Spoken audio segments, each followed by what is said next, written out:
All right, we are back. Sorry about that little computer issues, but we are back. And as I was mentioning before, I think this is a huge game for the Cowboys. I think Dak needs to prove he is healthy. I think Brian Schottenheimer is going to want to get off to a really good start. And it kind of establishes things. The NFC, let's be brutally honest here about the NFC. Outside of Philly,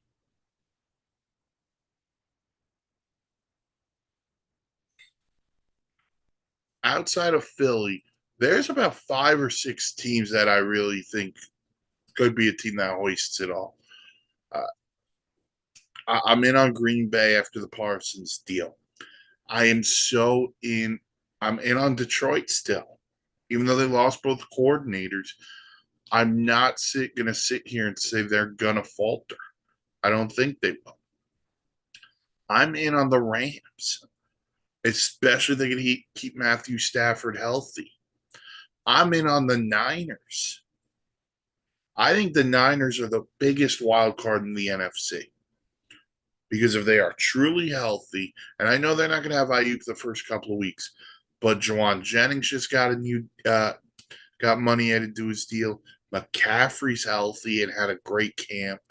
They added Brian Robinson. I really like where the Niners are and the return of Robert Saleh. I think that's a huge return for them. So, I know everyone likes Washington, and I like Washington too. I'd probably put them in that same tier, although I kind of want to see them do it again without seeing it be, you know, uh, I'm trying to think of the word I'm looking. I'd like to see them do it again, but they deserve it after what they did last year. So the NFC is going to be a little bit open. There's a lot of good teams in the conference. We'll see what happens. Keys to this game going to be simple. I think for Dallas, they're going to have to try to establish a running game, whether that's with Jaden Blue or that's with Javante or Miles Sanders. They're going to have to try to establish one. So I think that's one. I think getting George Pickens involved early is another one. I think that's a massive key. And defensively, I think there's three keys. What is Kyer Elam going to bring to you? And who's going to play that spy position on Jalen Hurts? Who's that going to go to? Because we know Philly likes, obviously, the tush push, but Jalen can use his legs before that. That's going to be important. So Kyer Elam and whoever's going to spy. And then I think the other key for the Cowboys is this: can that offensive line protect Dak against that massive Eagle front? If they could do that, the Cowboys got a shot. I think for Philly, you kind of know what you're going to get, but let's see.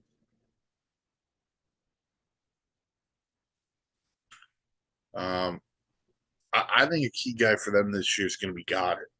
I think Devontae Smith is kind of having his breakout moments last year. I think if Goddard gets involved early, teams are going to then have to play a little bit more one on one with Brown and Smith on the outside.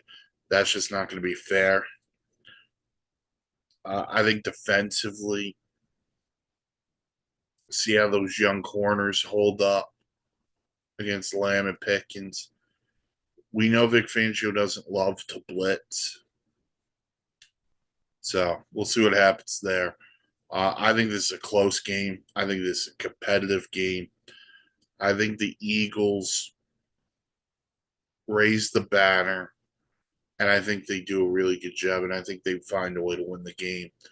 I'm going to go 30, Eagles 35, Cowboys 27. I think this is a high scoring game. I do. I think Dak will perform well. I think he'll throw a pick in there too, but I think Dak is going to perform. Then we got a game tomorrow night in Sao Paulo, Brazil. I believe it's in Sao Paulo. But it's the Chiefs and the Chargers. Chiefs first time playing Super Bowl. The Chargers first time since Justin Herbert had the hiccups against the Houston Texans. I think this is a huge year for Herbert. I wrote an article for the website. You can check it out, the sportsinsanitynetwork.com. And the article was the top 10 quarterbacks, in my opinion, under the most pressure this year. Ironically enough, I put Dak Prescott at 3, and I put Justin Herbert at 4. The reason why I put Herbert there is Justin Herbert has the same amount of playoff wins as I do. That's saying something. And in one of those games, he had a 27-0 lead. But look, everyone wanted to anoint Justin Herbert when he first came into the league. And he's a good quarterback. No one's denying Justin Herbert's a good quarterback. But he's not a franchise altering. He hasn't won a big game in the NFL. Has he gone on the road and won? Sure. Has he won at home? Sure. He hasn't won in the playoffs. And that's the important thing. And that's what we measure quarterbacks by today. I mean, all of last regular season, he threw 3 picks. That game against Houston, he threw 4. He needs to figure this thing. They need to figure this thing out. Now, they're not going to have Rashawn Slater this year. He got hurt during camp. They did bring back Keenan Allen. So Keenan Allen and Ladd McConkey are at the receiver position. I think the Josh Palmer loss is a big one. I think he was an underrated guy.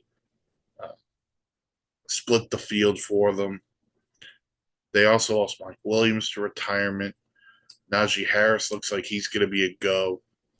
They did draft Omarion Hampton, the running back from North Carolina. But this is a big year for Herbert, for Jim Harbaugh.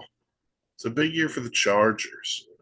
And I do think they are a playoff team, but they're going to have to win a playoff game, in my opinion, for this to be a successful year. And the flip side is Kansas City. Look, we know how great the Chiefs are. I think they're going to come into this year with a chip on their shoulder after what happened last year. They're not going to have Rashee Rice the first 6 games of the year. It's going to put a little bit more pressure on Xavier Worthy, who had a phenomenal playoffs. It puts a little bit more on Travis Kelce, although he's going to get more attention for some other stuff off the field. This offensive line is going to have to protect. They did draft Josh Simmons out of Ohio State. They're going to have to run the ball with Pacheco. And then flip it to the defense. Look, this defense is really good. They are really good. They didn't reach an extension with Trent McDuffie. I don't think that's going to carry over anything. They still have Chris Jones. Carl Loftus had some coming out party last year. They've got players here, man. Nick Bolton. Kansas City's still Kansas City. And the road in the AFC still goes through Arrowhead. So the key for that game tomorrow night is going to be this.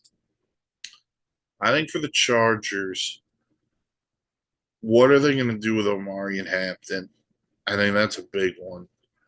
I think another key for them is going to be just not can they protect Herbert. I think they're going to protect Herbert. But can this defense force some turnovers? I think if they can get turnovers and play in the short field, I like the Chargers. Kansas City, I think it's establishes Isaiah Pacheco early. I think it's establishing Travis Kelce early too. And then defensively, I'm going to dare Justin Herbert. I'm not going to dare Justin Herbert to beat me.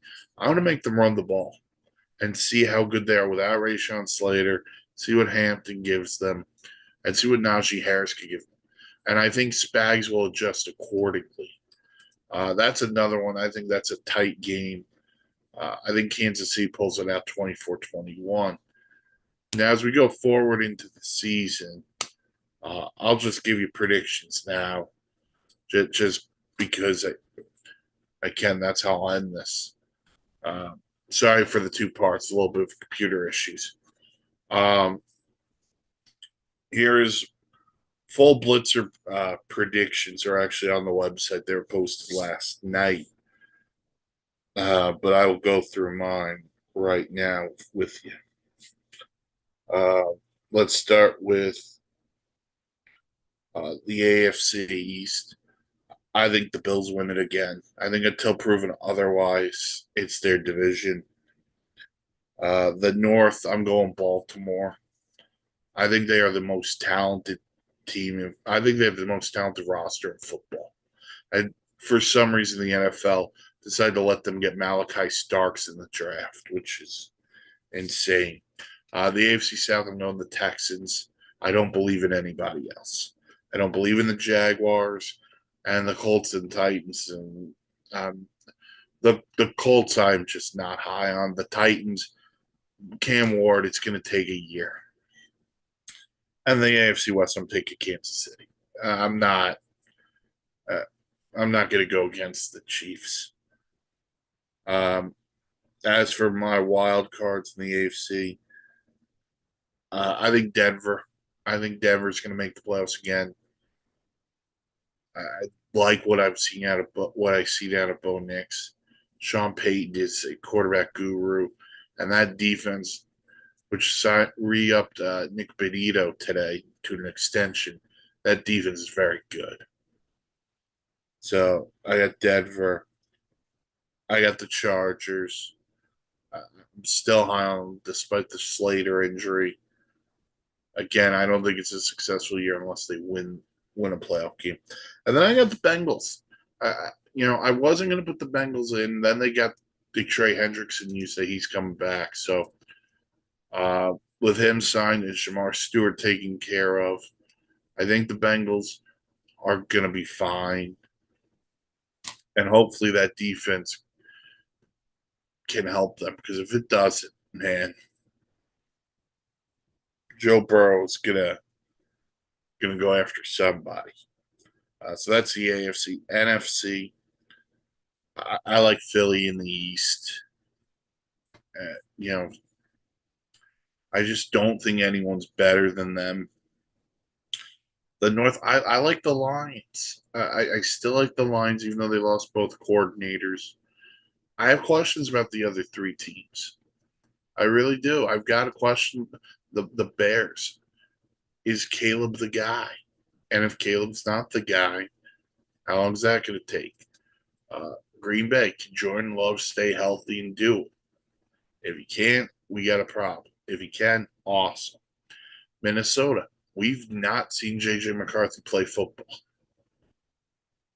That's a question. What's he going to bring to the table? And let's not forget, they don't have Jordan Addison the first three. And last year, they won a lot of close games. We know how that doesn't carry over. So I like the Lions. The South, I like the Bucks. I really don't like any of the other three teams. I know Carolina, it's a rebuild. If you listen to Wishbone Shotgun, I've been yelling for the Saints to rebuild for the last 5 years. They don't listen. And Atlanta, look, they got good players. Bijan Robinson's a good player.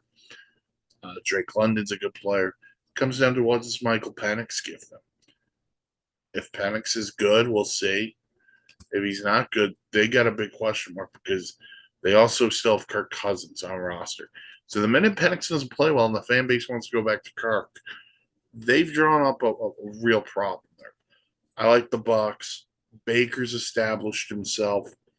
Todd Bowles has established himself. And we know they have Mike Evans. They're not going to have Godwin early, but they did draft Emeka Egbuka, so the Bucks no talent.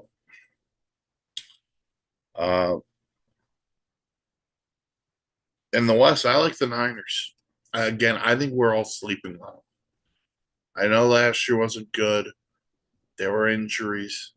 If those guys come back healthy, I like the Niners.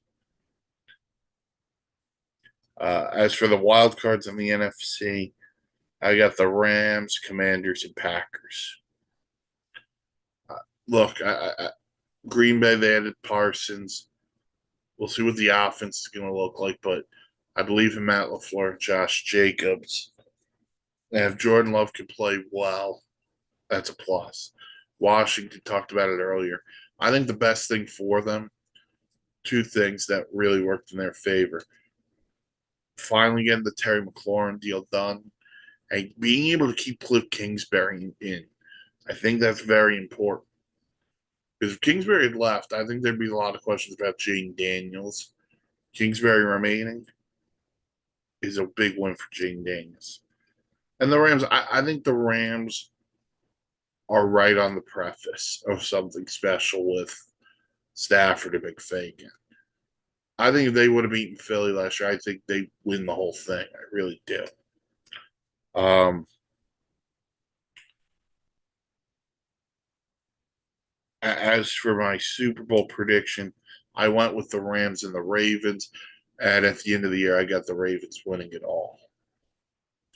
I think this is a huge year. I think Lamar has to have a huge year. I put Lamar and Josh Allen in the same category. They have to at some point be able to knock off Mahomes. Joe Burrow's already done it and played the Super Bowl. These two guys, as good as they are having, I think the pressure of that is on them. Now, I'm not saying by pressure, if they don't win, they're going to get traded or anything. It's just, it's going to be a burden on their shoulders. As for awards, MVP, I'm going Joe Burrow. I thought he should have. I thought if the Bengals had made the playoffs last year, Joe Burrow wins it. They didn't make the playoffs. Joe Burrow didn't win it. I think this year they make it. I think Joe Burrow's going to get a big reason why. Offensive Player of the Year, which I've always felt why differentiate that in MVP. But I'm going Derrick Henry. I think that he's going to have a massive year again for Baltimore. I think the addition of DeAndre Hopkins is really going to bode well for both Lamar and Derrick Henry. Defensive Player of the Year. I'm going Max Crosby. I there's something about the Raiders where I don't think they're a playoff team, but I think Max Crosby is going to be unbelievable this year. Offensive Rookie of the Year, I'm going Ashton Genty. Defensive Rookie of the Year, Abdul Carter of the Giants. And my Coach of the Year, I'm going Sean Payton. I think Denver's going to be a sneaky team here in the AFC. I know a lot of people are picking them to win the West. I'm not going to go that far. But they're going to be in this thing. So, see what happens. We'll see what happens there. But again, tonight, I'm going 35. I'm going to go, I think I said 35-31 or 35-27. Eagles win. Next week, I will not be doing Thursday Night Gridiron. That'll be your radio host, Bill Murphy, and some cohorts. Check us out Sunday morning, 10 a.m., Sunday Sideline Report Week, when we're going to talk all the games, recap the two games, go through every game for Sunday and Monday. Should be a good time. It'll be me, the old ops guy, and Danny Boy Reginald. So check us out here on the YouTube page. Check out the website, thesportsinsanitynetwork.com, for great blogs, vlogs, planes, trains, and automobiles. Follow us on the socials, Facebook, the Sports Insanity Network, Twitter, Insanity Real. Also, you can follow me personally on social media, Twitter, Punmaster Rifkin, same name on Blue Sky. Everyone enjoy the game tonight and tomorrow. Talk to you again Sunday. Oh, it's good to have football back, everybody. See y'all Sunday. Enjoy the games.